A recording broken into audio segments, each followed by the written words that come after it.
Time now for a spoiler-free movie review. I want to talk about M. Night Shyamalan's Knock at the Cabin, one of my most anticipated movies of the year. Did it live up to the hype? I won't waste any time. I want to get right into this review.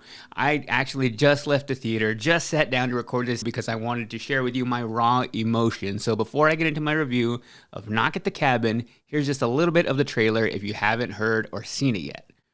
Your family must choose to willingly sacrifice one of the three of you to prevent the apocalypse. We're not sacrificing anyone. For every no you give us, hundreds of thousands of people are going to die. It's really happening. Sweetheart, close your eyes. Will you make a choice? You have to somehow trust us. We're normal people just like you. It doesn't matter. None of us believe you. We will never choose anyone. So what this movie is about, you have these two dads and their 8-year-old daughter who go out to a cabin in the middle of nowhere on vacation while the daughter is out playing. She is approached by Dave Bautista's character, who is very ominous and starts talking about all these weird little concepts. Starts out innocently enough, and then you see these other people emerge from the woods, and it gets pretty serious pretty quick, and that's really what I enjoyed about this movie. Oftentimes when you get into anything in the horror, suspense, or mystery space, the first 20 minutes are always a little bit boring because they build all this backstory, but this one wastes no time. It trims all the fat right at the beginning and gets into the story and gets into the action, and I really respected this movie for that. And the way it got into the backstory was through flashbacks, which I think worked perfectly. But what the premise of this movie is these four people who come to this family, present them with this really hard decision that they have to make. But what these four strangers are here to do is prevent the apocalypse. And they need these two dads, the daughter, as a family to make the decision.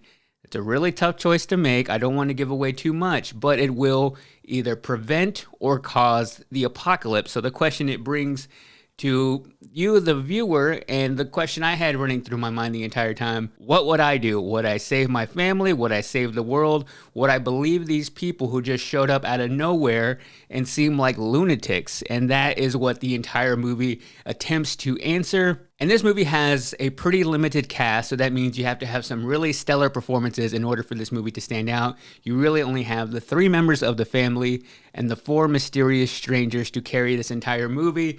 So I put a lot of weight on their performances, and also M. Night Shyamalan as a director to create this tension, which is really what makes this movie work. But I'll get to that tension a little bit later and how all the action played out without spoiling the movie for you, of course. But let's talk about some of the performances.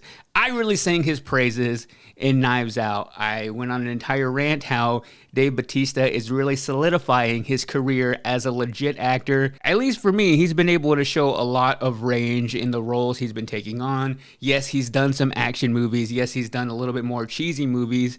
And I feel now that he is really kind of living up to his intentions of straying away from that and becoming a more serious actor. And him as this character Leonard in this movie, I feel like really cemented him as a serious actor to me. He's not just Drax. You can tell he didn't have a massive ego when going into this movie. And he really takes on the character he is playing. And I think that's a really hard thing for him to do because he has such big, distinct features, all the tattoos, all the muscles. He is a massive human. You feel like you put him in a scenario like this, it would be hard as a viewer to see him as anything but that.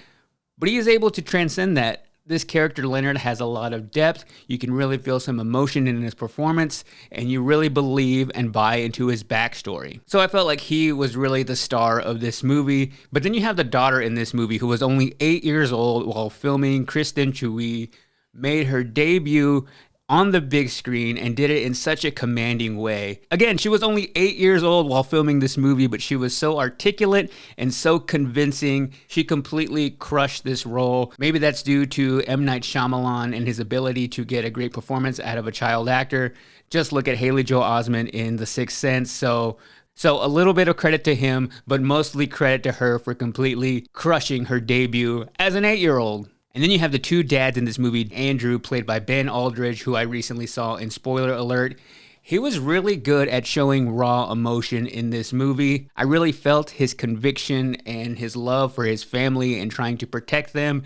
I feel like that is the role that most of us would take on being thrown into this situation. And it could have been a role, it could have been emotions that you clearly could have overacted and ruined the entire movie, but he in no way messed that up. And then you also have the other dad, Eric, played by Jonathan Groff, who I remember mostly as playing King George in Hamilton, and he did a really great job of playing the opposite type of personality as his partner and really added that balance and contrast that we needed as the viewer. You needed the one who was doing anything to save his family, and then you needed the one who was kind of questioning reality. And then you also have Rupert Grint, who you would know as Ron Weasley from Harry Potter. He played one of the armed strangers. I've been a fan of his work, even post Harry Potter. He hasn't done a whole lot of major roles, but I didn't really feel like he needed to convince me that he was a great actor outside of that. I already knew that. So you have all those great performances, but what really brought it together was the tension the movie was able to create. This story works because of that tension. With M. Night Shyamalan, there's always this fine line of something being good and awful. He is a very hit or miss director. And what I think what helped him in this movie is he kept it pretty grounded. I think what he did with Knock at the Cabin is what he tried to do with The Happening, which completely flopped. And as bizarre as the plot sounds, I never found myself questioning his choices or thinking this is completely ridiculous. So in all of the extremes in the movie, it still felt like it was very much based in reality. So the entire thing kind of played out like a dark fairy tale. So I think this is a movie you will either love or hate, much like the rest of M. Night Shyamalan's work, but I think easily his best since 2016 with Split, which I liked. I didn't love that movie, but compared to some of his bombs previously, that was the last time I left the theater from an M. Night Shyamalan movie feeling like I didn't just get ripped off. And it's just crazy to me that after a string of hits starting in 99 with The Sixth Sense,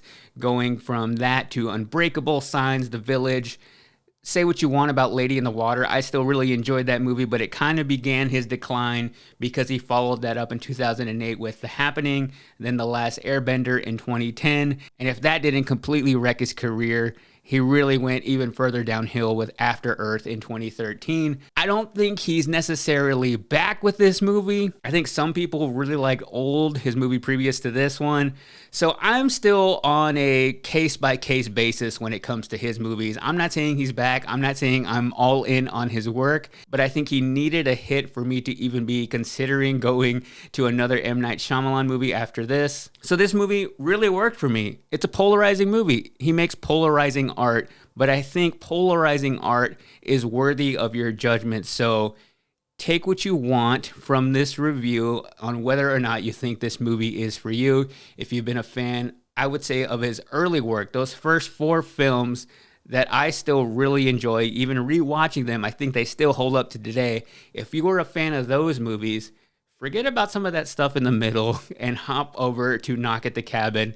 I think it is worthy of your time. I'm sitting here now within an hour and a half after watching this movie, and it's still kind of lingering with me, the after effects. I still kind of have that after movie glow of watching the very first good movie of the year, and that's what this movie is. It's the first movie I've seen so far this year that I'm telling people, you need to go see it. In my book, it is a noteworthy movie, and I found myself enjoying it from beginning to end. The movie is only an hour and 40 minutes, so it was to the point that I didn't want the movie to end. I wanted the story to keep going. I think that is a sign of a good movie. I love me a psychological mystery thriller, so this movie was right up my alley. And if you're into those as well, I think it'll do it for you. If I had to rate Knock at the Cabin, I would give it 4.5 out of 5 knocks.